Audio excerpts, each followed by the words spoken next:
What's up, Fight Down Tribe? Today's Friday flow is going to be a flow of consciousness, thoughts around this particular idea. And the idea is that we shape the behavior of others by what we pay attention to. We shape the behavior of others by what we pay attention to. And let's think about it in the context of you as a martial arts instructor or coach in some way. And if you have good intentions, you probably want your students to improve, get better themselves, maybe even get better than you one day. So if you're watching them perform or do a task or a drill or exercise that you've asked them to do, and you can see every single dimension of what they're doing wrong, how they could improve, and what they need to do to take the next step. The easy and lazy way of disseminating that information is going up to them and going, hey, your feet are all wrong. So, put your left foot there and your right foot there. And then when you move, do this bit first. And sometimes there's a time and a place for that. Sometimes you do need to be super direct and give them that individual information, maybe in a nicer way. But if we think about it in terms of what's the accumulation of all of those, if you're always like that, then you're always focusing on the negative bit that they're kind of getting wrong and never encouraging them in the way that you provide feedback. So let's think about a different way that you could provide that feedback in terms of we shape the behavior of others by what we pay attention to. If you can frame it as praise, then I think it's a lot more powerful, and it's a lot more powerful in a number of ways. It's about the way the student thinks and feels about themselves. I've done well, rather than I've made a mistake. That's quite a big difference.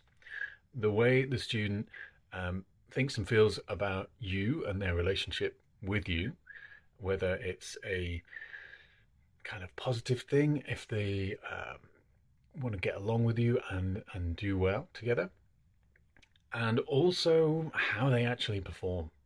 Because if you can create an environment where people are relaxed and enjoying themselves, then their mental state is in a place where it's much easier to be creative and much easier to form new neural pathways and new motor engrams and learn new shit.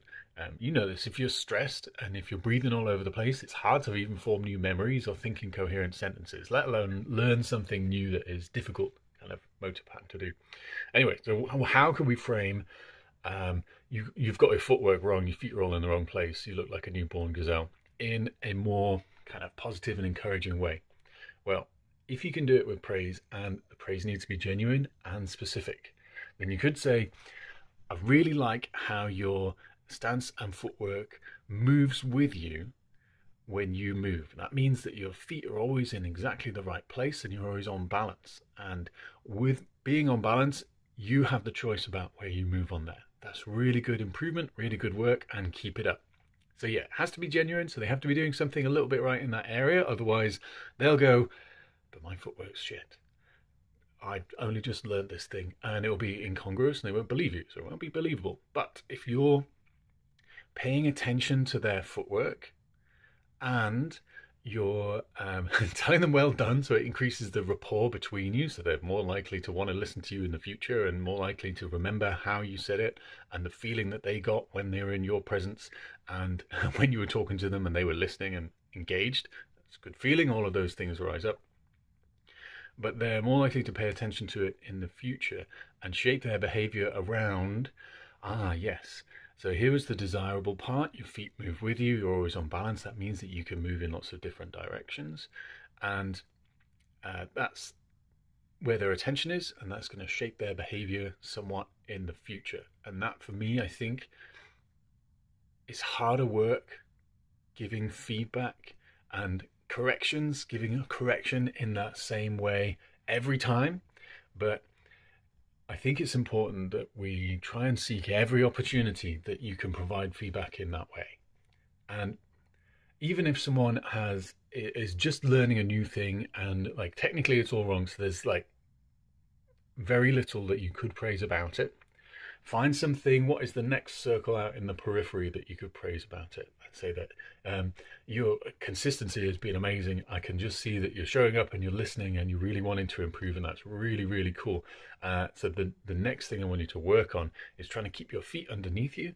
And once you can do that, it means wherever you move your body, you'll always be on balance. You can generate power and you can have the choice about what direction you move in next.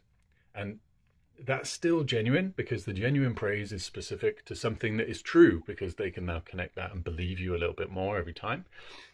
But the attention that you drew their mind to and you paid attention to, and there's a position of power balance thing here. I told you this is going to be a free flow. This is a long video, right? There's a position of power balance here, and so you know, you're the authority. You're the one who stood at the front of the class. You're the one who organizes it. Much as some of us don't see ourselves as being in a hierarchical structure.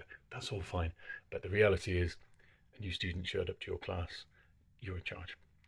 So you gave specific and true praise, which is specific to them and something that they do, and you reinforce that, so they're going to feel good about that too. And you say, oh, look, the next step is going to be, there was nothing negative in there. The next step is going to be, bring your feet with you wherever you move, so you're always on balance, and you have the choice about where you're going to move in the future. So you're giving them a why, and you're giving them a what and a why, and from where they start, their brain can often work out how. So then in a future class or a future setting, you can say, yeah, that's great. I can see that you're working on bringing your feet with you. Here's the way that I do it is, you know, I step with my right foot first, and then the left foot catches up, or whatever's going to be specific there. So that for me is a framework of how I try and give praise-based feedback to draw attention to something that I want to draw attention to something where I want their behavior to either enhance or tweak a little bit. It is harder work, and I'm not perfect, but I thought I would try and share this with you today. Sorry it's such a long rambly video. Hope you stuck with me to the end. If you have, pop a comment below. How do you give praise? How do you give feedback to try and help your students improve? And what other methods do you think you could do that, or do you have that I've not talked about, where you can provide feedback which also enhances the relationship between the student and themselves, how they feel about themselves, the student and you and yourself? Because I don't want to be a person who always berates and criticizes everyone else. That doesn't make me feel good. It makes me feel good if I can make others feel good, find positive things about what they're doing and what they're doing really well, and help them just get to that next stage each time. I'm going to stop talking now. Anyway, Friday Flow.